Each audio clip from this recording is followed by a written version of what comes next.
Our new topic for your industrial plant is one of the shortest topic pero may hirap yung problems niya. It's all about dryers. Okay? Dryer. Diba? Kapag naglalaba kayo, naglaba kayo ng damit, dalawang drying process ang ini-employ nyo. Number one is the natural drying, yung sun drying. Actually, nakakatulong lang naman yung araw para yung moisture niya, painitin mo, and then yung moisture will go out of the body. Yung damit na basa. Okay? Nakakatulong din doon yung hangin. Okay? Yung recirculating air. Next is, paglabas ng iyong washing after it rinsed, magda-drying yan. You call that as machine drying. So if machine drying, meron kang rotary motion, okay, which your solid is held on a drum. Tapos, ano ang lalabas doon? Siyempre, yung hygroscopic material, which is the moisture. Yung tubig that is contained on the cloth, lalabas yan because of centrifugal force. Okay? So, the definition of your dryer, it is an equipment used for the removal of relatively small amount of water on the other liquid from the solid materials by forcing either ambient or heated air through the materials. So, pag rotary drying, yung sa machine natin, washing machine, you use the centrifugal forces to take out the solid, to take out the liquid from the solid. Pag naman drying in machines or industrial applications, you just use yung heat. Okay? You force the moisture out of the body. Okay, tatlo ang meron tayo. Okay? Pag materials, pagbabasihan lang natin kasi dyan is yung weight ng material. Okay? When your material is made, okay, example, when your material is made, it contains the gross weight. Yung buong weight Okay? Yan yung buong weight. So, yung tatanggalin mo doon is the moisture. Pag natanggal doon sa gross weight mo, mineasure mo ulit siya under a weighing scale. Hindi pala gross weight, net. Ayun, gross weight. Kapag na-measure mo ulit siya, natanggal na yung water, you call that as net weight. Okay? Natanggal mo yung moisture. So, part of your material is moisture and then yung net weight. Okay? Ganun lang naman ang simple calculation ng drying. But you employ mechanical engineering, syempre mag-heat and energy balance ka. Dapat alam mo rin yung diagram. Okay? So, alamin mo muna yung kanyang gross weight, total weight yun And then, after mag-drying process, i-measure mo ulit yung weight niya. Ang mangyari, meron ka ng gross weight. Kasi natanggal na yung tubig. Parang boxers. Mga boksingero. Pag nag-weigh-in sila, tinatanggal lahat ng gamit. Okay? And then, tatanggalin kahit yung shorts natanggalin sa UFC. Now, if you are overweight of the weight class, 147 pounds ka, yung classification mo lang is 142 pounds. So, anong ginagawa nila? Hindi sila nag-liquid. Bibigyan sila ng ilang oras na pwede kang mag-sauna. Diba, sauna mainit? So, yung heat will take out water out of your body and you will not intake water. So, yun na yung magiging gross weight mo ngayon para pumasok ka sa weigh-in. So, for for exemplification lang. Now, sa materials again, mini-measure natin yung gross weight and net weight. Kasi, mahalaga yan, saan? Sa logistics management. Kapag ang material mo, isang container van, i-ship out, i-dinideclare mo yung weight na meron dyan. Ibig sabihin, yung material mo ba, merong moisture content or wala? Moisture can affect the quality of material kapag shinip mo. Okay? When shipping the material, kapag may moisture yan, dadaan mo sa dagat, which is merong mainit, merong malamig. So what will happen?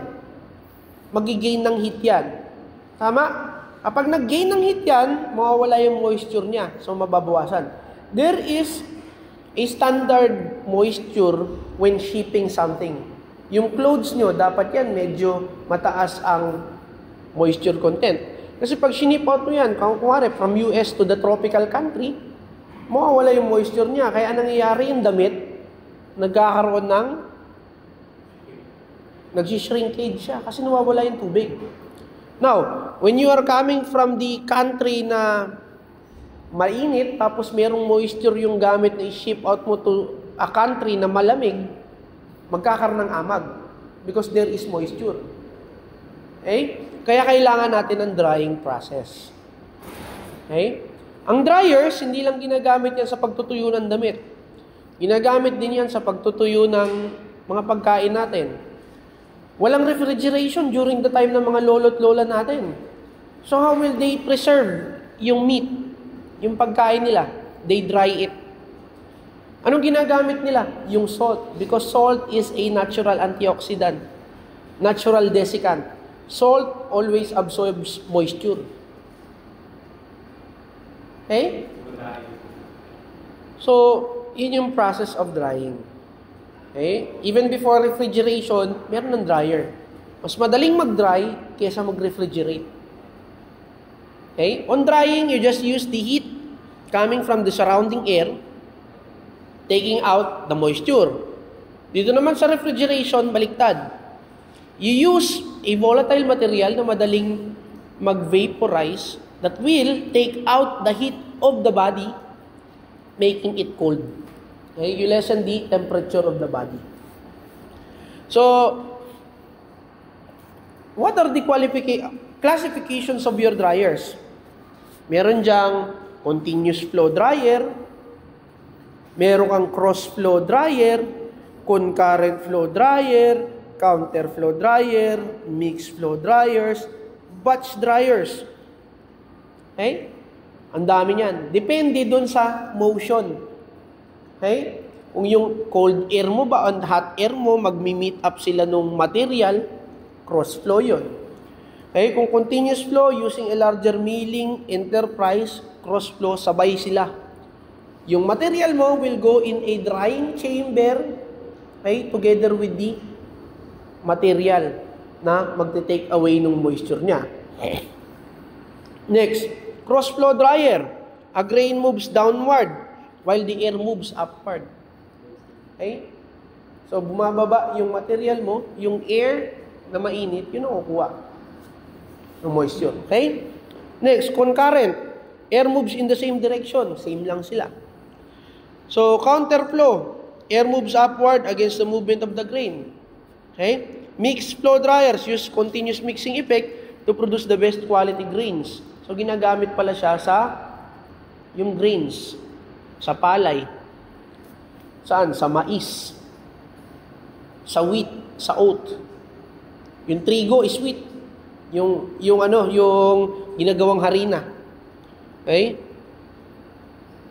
Kailangan yan sa farm. Yung palay. Kapag ang NFA, durug-durug, ibig sabihin, saan pinatuyo? Sabi nung bata kami, sa kalye. Kalsada. Asagasaan, di ba? Ganun yung ginagawa sa probinsya because concrete is a good absorber of heat. Alam nyo ba na ang concrete, 2 years na, nag-emit pa rin yan ng heat. Because, yung concrete, mixture yan ng water and cement na nagre-react with one another. Okay? Kaya nga pagdating ng dulo, nagbibitak. Nagbibitak siya. Nagbibitak talaga ang concrete. When it loses water, nagbibitak siya. Okay? So, batch dryers, wherein drying is accomplished by batch, pa isa-isa. Siyempre, hindi naman isang malaking chamber ang drying mo eh. Okay? Then, the types of dryers. May mga types ng dryers. Yung ginagamit natin sa bahay, rotary dryer. Okay? Either top loading or front loading na dryer. Commonly, ginagamit to sa laundry. Yung mga rotary dryers. Okay? Sometimes, okay, nag-i-introduce ka rin sa dryer ng gas. Diba, ginagasol yan para i-heat up. Mas mapabilis mo yung pagtanggal ng moisture. Kaya tignan mo, amuin mo yung pinalaundry mo na damit, amoy gasol. Hindi sinusunog yung damit. You just use yung gasol to heat up. Heat up yung membranes ng dryer. Okay? Towel dryer consists of vertical shaft, which the wet feed is introduced at the top and falls downward over baffles while coming in contact with hot air, which rises and exhausts at top, used for palay, wheat, and grains. Okay? So, ilalagay nila sa silo. Yung silo na yon, meron niya mag-i-introduce ng air. Sometimes, okay, what will happen is, kapag medyo low sa budget, walang electric heater, ginagamit nila is oil. Yung oil mismo ng kopra. Yun yung susunugin nila or yung mga baon ng nyug. Tapos, yun yung gagamitin nila. Pero hindi nila i-introduce yung smoke. Kasi yung smoke na yun, may ash yun eh. Masisira naman yung mga grains mo. Yun yung gagamitin nilang heater. Okay? Pumunta kayo ng Quezon. Okay, magdadrive ka. Taka ng Quezon, bandang mga Candelaria, palampas Pagbilao, ibaba mo yung iyong windshield. Ano maamoy mo? Amoy ang bango, di ba? Amoy latik. Yung latik ng nyog. Because ginagamit nila yung kopra. Ini-extract nila yung oil. Okay? Kapag hindi pa kopra yung nyog, ang ma-extract mo dun is virgin coconut oil. Kapag na-dry na siya, ang ma-extract mo dun is oil na mismo. Copra oil. Okay? That is what you call a, anong tawag dito? Makapal na langis yun sa copra eh. Makapal na langis yun. Yung virgin coconut oil, yun yung mabango. Pero yung ini-extract din sa copra, medyo may amoy latik na rin. Okay? Now, yun yung tower dryer. Ilalaglag mo yung grain. No. To dry yung copra, di ba? Ilalagay nila yung mga baon ng nyog. Yung pinagtanggalan nila. Ang copra kasi is the meat. Coconut meat. Ilalagay nila dyan. Lahat. Okay? Yung mga bunot na naging kulay brown na, yun yung gagamitin nila pampatagal ng apoy. Pero pag start ng apoy, lalagay nila sa ilalim ng lupa, yun yung bao. Kasi matagal magsunog at maganda yung apoy ng bao. Ngayon pampatagal yung mga bunot.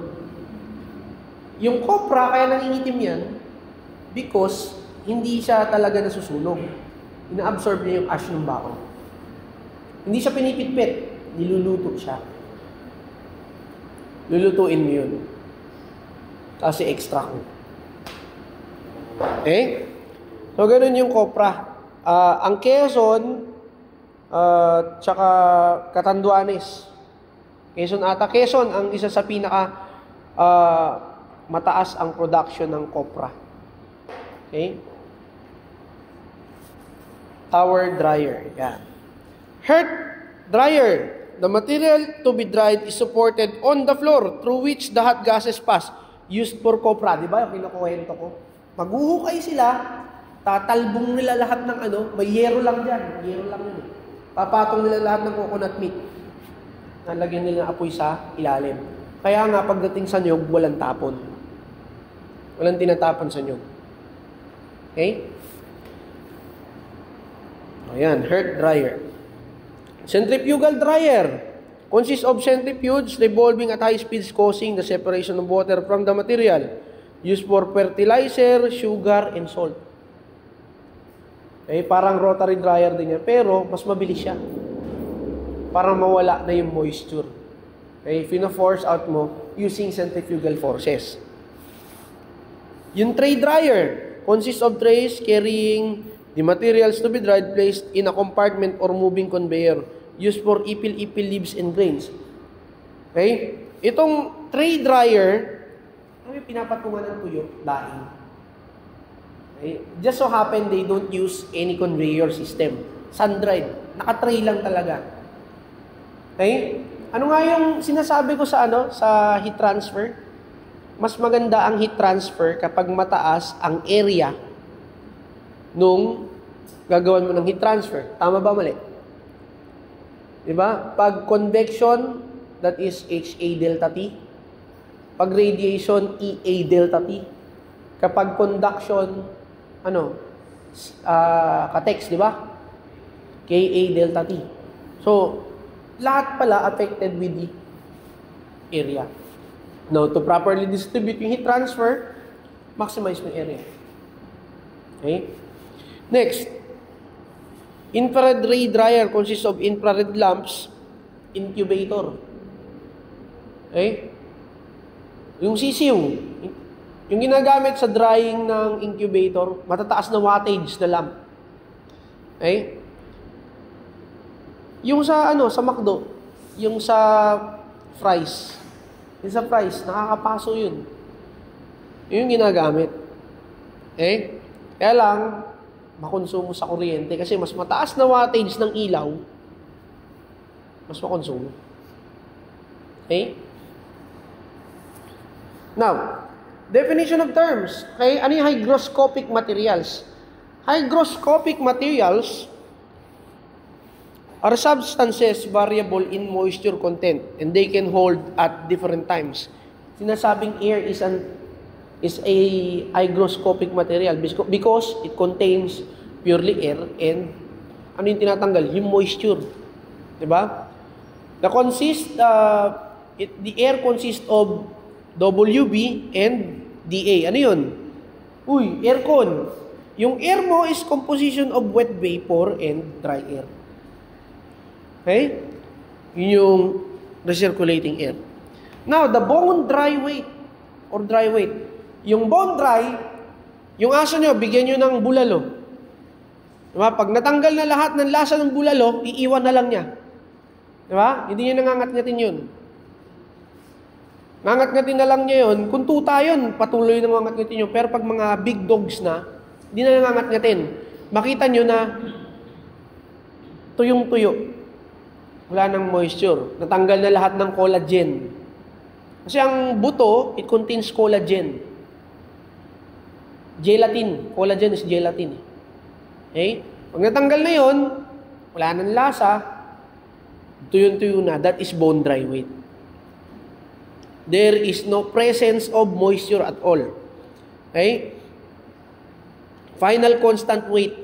Yan yun. Reached by a hygroscopic substance after being dried out. Okay? Tapos, a regain. Ano yung regain?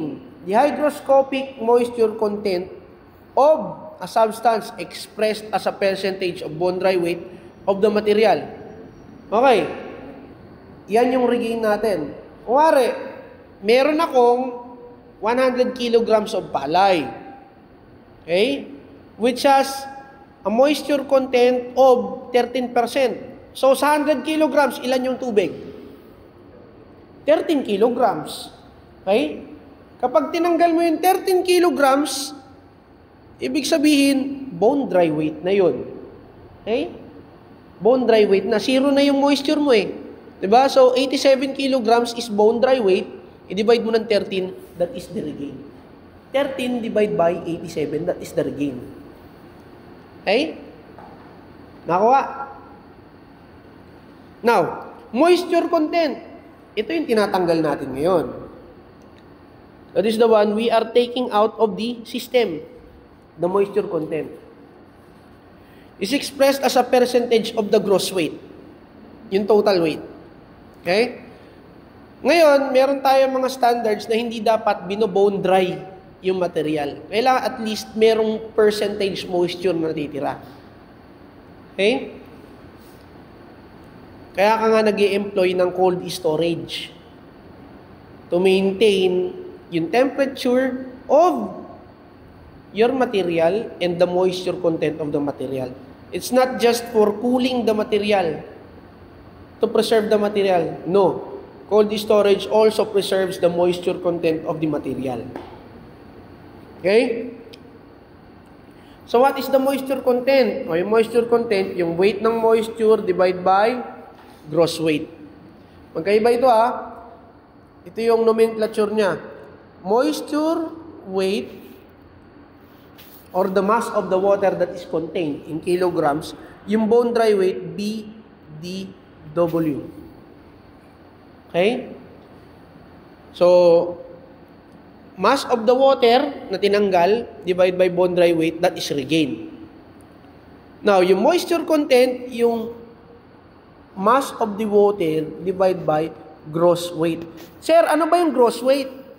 The gross weight kasi is equal to the bone dry weight minus, plus yung moisture content. Yan yung gross weight. Now, yung net weight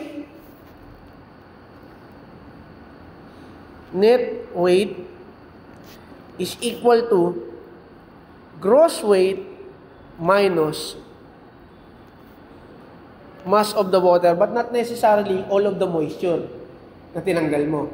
Ibig sabihin, yung net weight mo, meron pa rin yung konting moisture content. Okay, yan yung kinaiba sa bone dry weight. Bone dry weight, wala na talaga moisture. Wala nang tubig. Hindi yan naiintindihan ng ibang bata. Pinagkaiba ng bone dry weight sa net weight.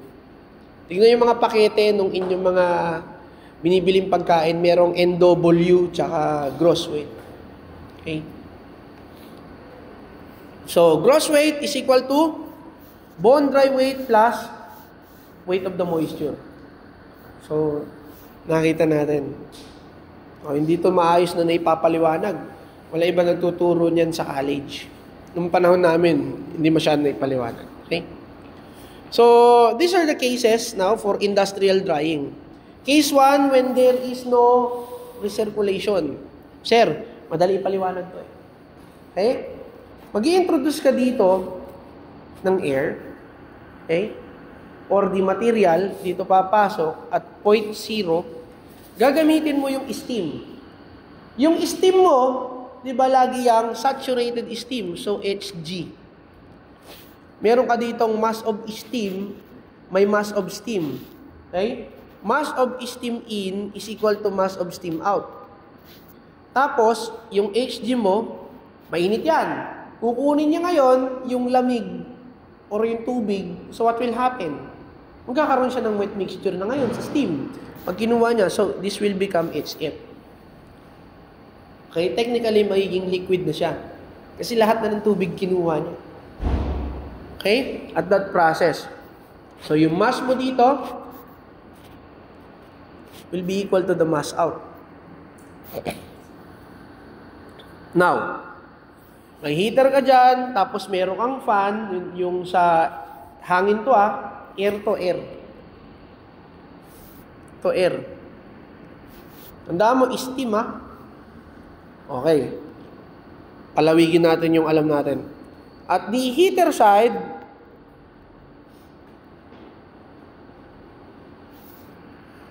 di ba meron tayong tinanggal dito yung Q? Tama? QR. Tapos ito, nag-gain ng heat.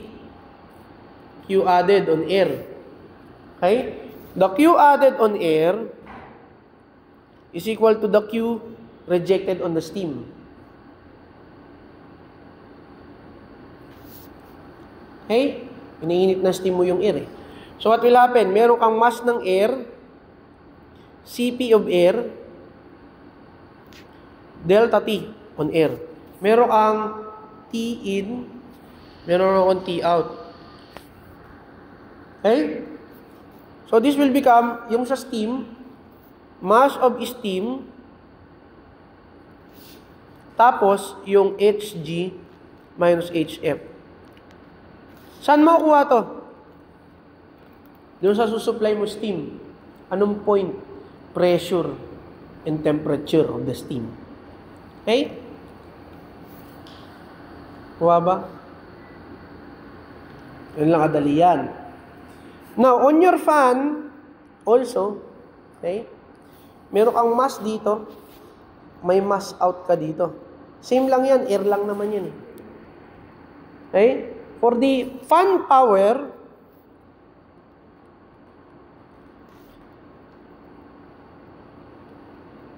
Tinuruan ko naman kayo ng power of the fan, di ba? You have the power input the fan equal to density ng air, Q of air, tapos head total dun sa air. If may given head total, divide by efficiency ng fan. Okay? Connect yan, system na yan. Then on the drying chamber, dyan na magkakatalo-talo. Yung humid air, product, wet feed. Iisa-isain mo yan. So later on, dito tayo po-focus on this part. Pero pagdating ng psychrometric chart, at 0, papasok siya at temperature ni 0. Okay? It will go to T2. Okay? Ano nangyari? Tumaas ba yung temperature niya? Tataas yung temperature. Kasi nagkaroon ka ng heating.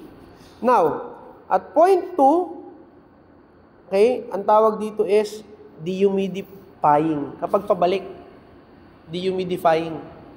Kapag papunta, humidifying. Balik. So, dehumidifying, tinanggal mo yung humidity. Going here sa point 3. Okay? Bumalik yung temperature mo after nung mag-impose ka ng fan. Tapos, i-measure mo yung the change in W, ano yung omega? That is the humidity ratio. Okay? Humidity ratio yung W na yan. So, kailangan ko pala ng steam tables. Huwag na kayong mag-psychrometric. Mas eksakto yung steam table. Okay, steam table. Pwede rin naman or psychrochart. Psychrochart.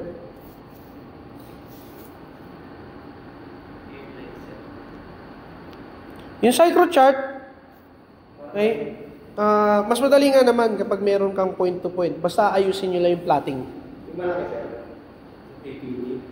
Ino yung Moliere yun eh. Psychrometric chart for air conditioning. Okay. For mass balancing ha, tandaan nyo, yung mass ni air, this is air eh, air, is equal to the mass ng air dun sa 1. Tapos yung lalabas kay fan, this is process, tong process na to sa fan. Tapos equal to M3. Nasaan yung M3? Yun pa rin yung lalabas na air dun sa drying chamber. Okay? Hiwalay natin. Burahin ko to ha. Lahat ng pula, air yan.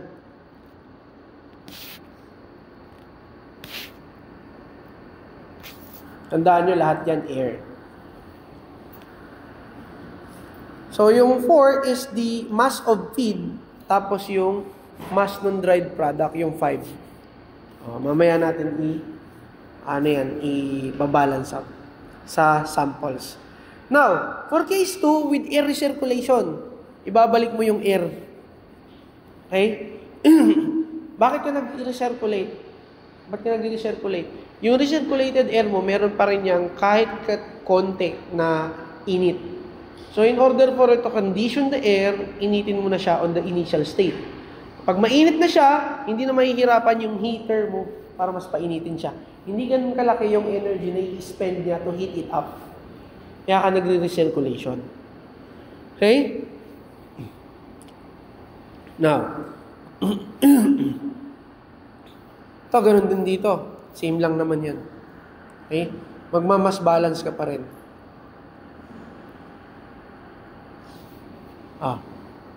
Dito ko i-focus yung mass balancing ko ha. So, by mass balance,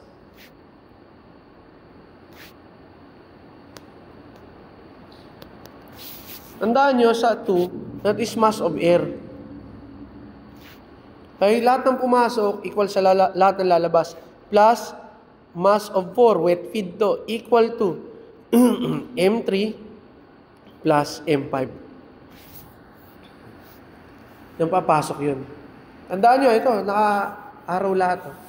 In, out. Mass in equal to mass out. Okay? Mass in is equal to mass out. Sir, saan ko makukuha yung mass ng air? If nagbigay siya dito ng pressure, temperature, pressure ng air, temperature ng air. And then the volumetric flow of air.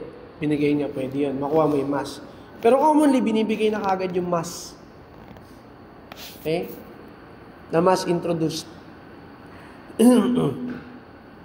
Now, yung wet feed, sir, ano yung wet feed? Yan yung product mo na may moisture pa. So, ibig sabihin, that is the, going back, gross weight. That is the wet feed. Wet feed is simply your gross weight. Yung dried product mo, hindi yan ibig sabihin na bone dry weight. Okay? Pwede yung dried product, pag sinabi mo the product went out of the drying chamber as bone dry. So, pwede yun. Pero minsan sasabihin yan, or all of the time, sinasabi ka sa problem that the material went out with 5% moisture. Ano yun? Bone dry o net weight? Net weight yun. It's either net weight or bone dry weight. Either of the two. Okay? Either of the two. So, yan. Okay. So, ang hindi nagbabago sa product mo is yung solid. Okay? Papasok yan sa wet feed. Okay? Meron niya moisture content. Hindi magbabago yung bone dry nun. So, yung bone dry, yung solid niya in wet feed, bone dry pa rin yun. Makuha mo, kumari. Pinasok ko yung damit, soaking wet, 8 kilograms. Ang moisture niya is 15%. Or, pagpalagay natin, 100. 100 na para madaling quantify. So, papasok siya na 100 kilograms sa wet feed. Ibig sabihin doon, 15% moisture. Solid feed, example, solid wet feed. 100 kilograms, 5% or 15% moisture, MW. So, ilan yung moisture dito? MW. Ilan? 15% or 15 kilograms. So, 15 kilograms. Ngayon, yung solid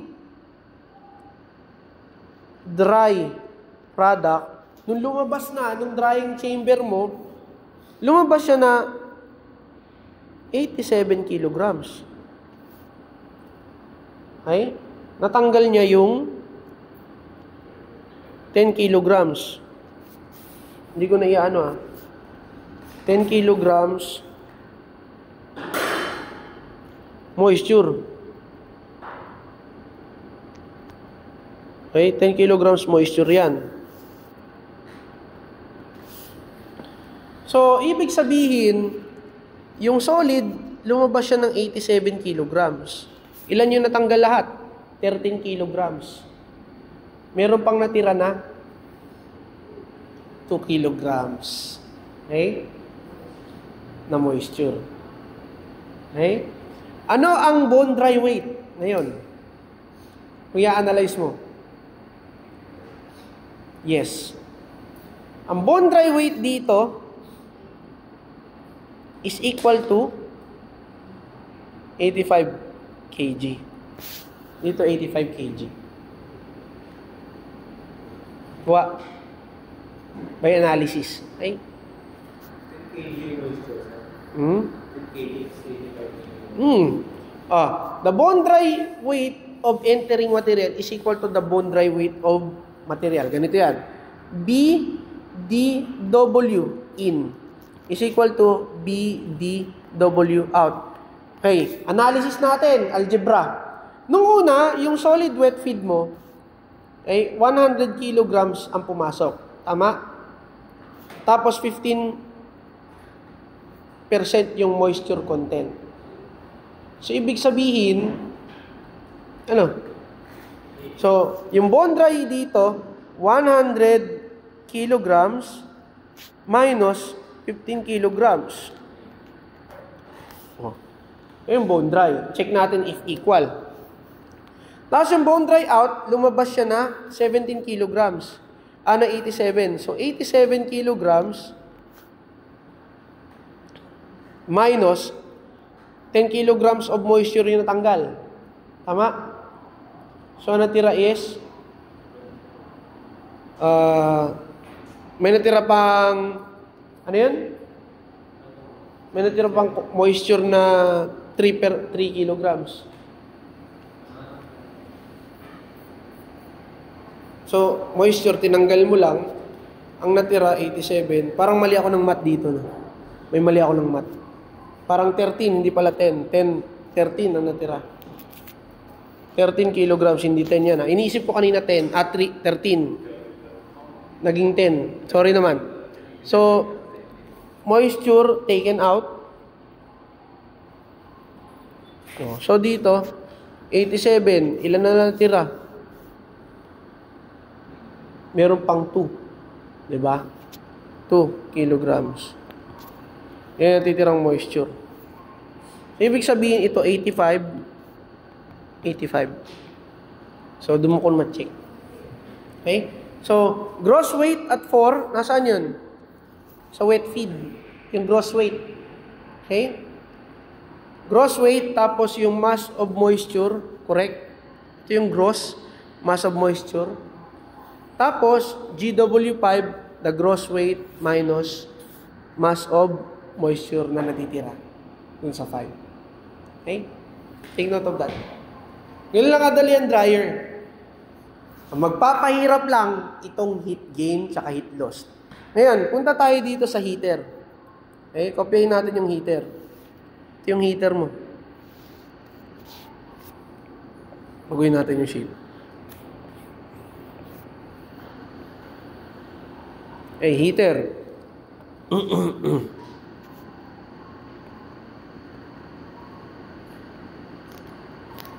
Okay, meron ako ditong steam in. Tapos, out. MS. May papasok dito na mass of air, 0. Mass of air, 1. Okay? Mamaya na itong moisture mo ba? Yung heat gain by air, so, di ba may heat gain yung air mo dyan? Yung QA is equal to QR ng steam. QR ng steam yan. So, yung mass of air, syempre pwede ko rin naman i-measure from the temperature ng air, yung kanyang, dry bulb yan eh. Anong pwede ko i-measure sa dry bulb? Yung H. Enthalpy. Enthalpy at dry bulb. Kasi bibigay naman dyan yung RH eh. Okay? Yung HO, ito. May RH yan. Ito may RH din to. Okay? Or pwedeng gamitin mo yung temperature. MA, H nung 1 minus HO. Or, pwede rin tong M nung air, CP of air, kasi constant pressure heating pa rin naman yan eh. Okay? CP, tapos T, mainit, T1 minus TO. Alam nyo ba ito? Diba? Note, para hindi ka nalilito. Yung CP, delta T, is equal to delta H. Okay? Yung pinagmulan yan. Now, this is equal, pareha silang equal sa yung heat that is lost by your steam. Pagpapalagay mo, you introduce your steam as saturated steam. Hindi pwedeng superheated. Pag superheated yung steam mo, ano nangyari? Masunog yung, yung item mo. Dapat the steam is just at saturated level. Okay? Yung sobrang superheated na steam, makakapagpaapoy yun. Okay? So technically, this is mass of the steam, Hg minus, syempre, magiging saturated liquid din naman yung steam mo. Kapag kinuha niya na yung moisture. So, kunin niya lahat ng moisture. May tubig na siya. Hindi siya wet mixture, but saturated fluid. Okay? HF. So, ito yun. Or, MS Hg minus HF. This one. Okay? Now, another one. Yan natin to. Highlight natin.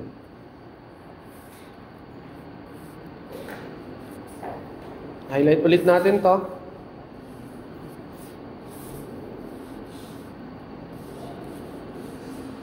Yung mga formula.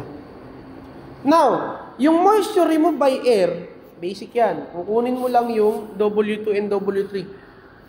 Yung dito, sa point na ito, kukunin mo yung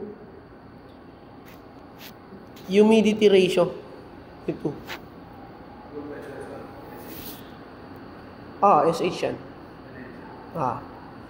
Paano nakukuha yan? W is 0.622. Tandaan nyo pa? PB over PT minus PB. Saan nyo makukuha yung pressure ng vapor? Sa RH. Tama?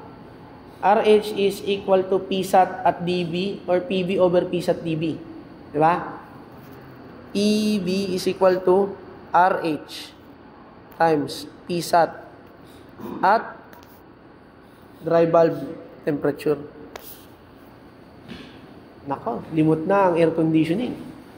Ako, hindi pa. Hindi ako nag-aircon, pero tanda ko pa rin. Okay? Ito yung mga, pag wala kang makuha, may steam table ka, tandaan mo. Sa steam table, you can generate the value. Mahaba nga lang yung calculation. Okay? Tandaan yan. No? The pressure of the vapor depends upon the RH and yung saturation pressure of the dry bulb temperature. Diyan din nakukuha yung heat index.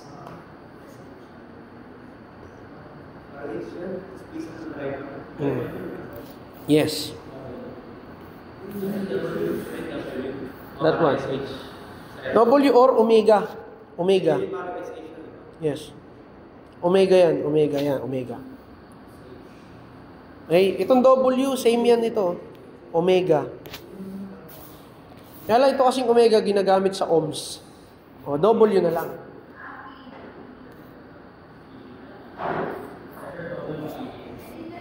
That is 80. O, gawin natin, dry bulb temperature. TDB. O, TDB. Okay? Ganyan ako mag-notation ever since. Dry bulb is dry bulb, WB is wet bulb. Hindi ko nalagyan ng T para hindi ako nalilito. Okay? So, getting back, okay, alam natin na mass of moisture yung W, mass of steam yung MS. For the moisture content, basic naman to. Okay? For wet basis, this one. Okay? Una tayo dito. This one, so, mass of the moisture divided by M total. Ano yung M total? That is the mass of the moisture plus the mass of the dry product. Yung gross weight. Yan, no? So, MW divided by dried product. Hindi pala gross weight. Net weight. This is net weight. Sorry. Net weight. Tandaan, not necessarily bone dry yan, ha?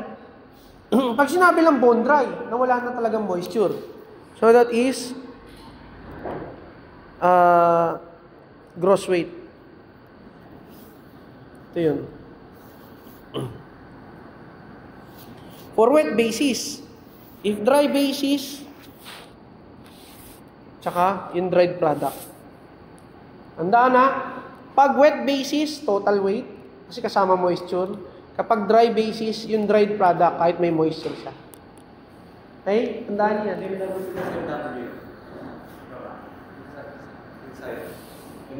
NW, net weight.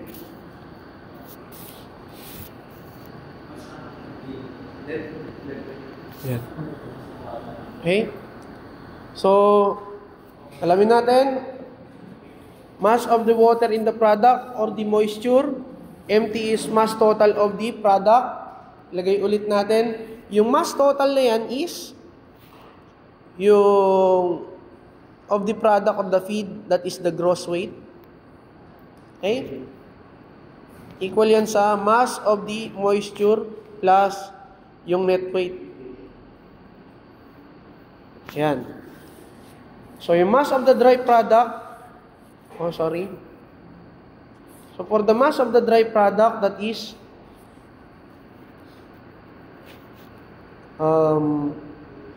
net weight. Net weight yan. So, for the total heat that is required,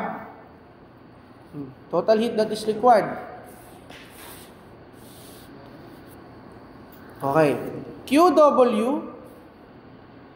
yung heat added, okay, para i-evaporate mo yung water.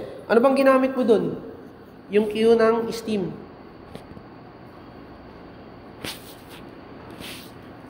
Tapos yung Q absorbed by the product plus Q nung product plus yung Q ng moisture.